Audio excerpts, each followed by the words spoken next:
परिवार ठीक से देखिया। तू पैसा कमाए खातिर जात है, भैया भौजी हैं ना। अरे हमका लड़के बच्चे ना पाले पलोरे हैं, तोरे साथ ऐसा कौनो दुर्व्यवहार ना होए। अरे नहीं पिया, हमार बात सुना। सुनाओ का कहा तो सुनावा।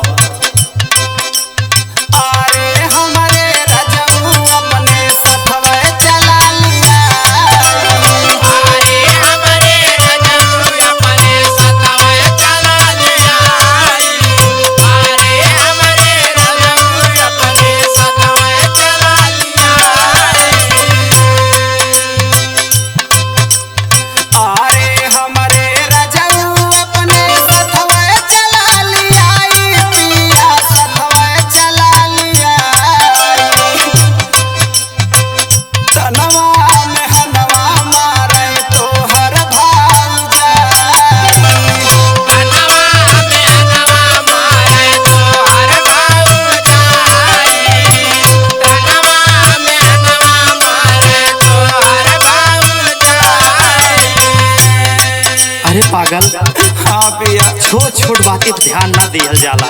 नहीं पिया, तू चिंता जिन करा, हम तो है ही ना। छोट छोट बात ना पिया, सुना। सुनावा सुनावा। भैया तोहारा हमके कहा है कुलछिनिया,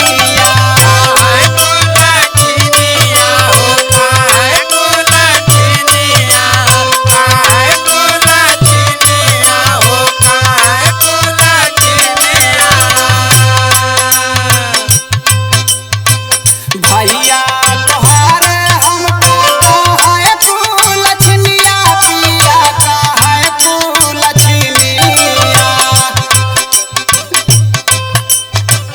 भौजी तोहारा कहीं बोलावली बजनिया,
अरे हे महारानी है, आई रोई धोई छोड़ के जितना काम धंधा बचल बा जाए को काम धंधा कर, और जेके जाए के रहल वो अपन गयल। समझ में आवत कि ना? जो भाग भाग भाग, जो काम धंधा कर, जो। हे बहनी, हमार बात सुना।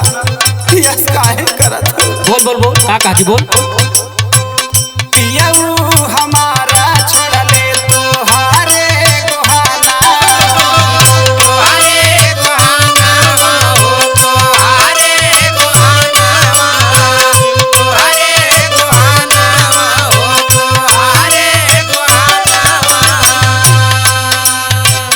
पियऊ हमारा छोड़ले तोहारे गोहनवा, बहिनी तोहारे गोहाना।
करे हे बझिनिया है हमार लड़कवा तक काहे उठा ले रे।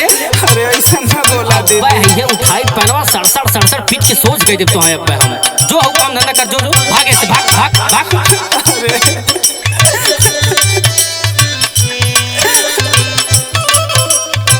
छोड़ा न दीदी हमारे हाथ से ललाना, हाथ से ललाना हो, हाथ से ललाना, हाथ से ललाना हो, हाथ से ललाना। छोड़ा न दीदी हमारे हाथ से ललनवा, दीदी हाथ से ललना। हमारे हाथ छोड़ा तो ना। तोर तो सवेरे सवेरे मुंह देख पाप अब आँखी से ओझल हो जो भागे से भाग भाग। चाहिए जो विधना होई जाए हमरो सुगाना, चाहिए जो विधना होई जाए हमरो सुगाना, चाहिए जो विधना होई जाए हमरो सुगाना, चाहिए जो विधना होई जाए हमरो सुगाना, चाहिए जो विधना होई जाए हमरो सुगाना। तोके तो हम देखल ना चाहिए भागे से भाग। अरे दीदी ऐसा जिन कहा।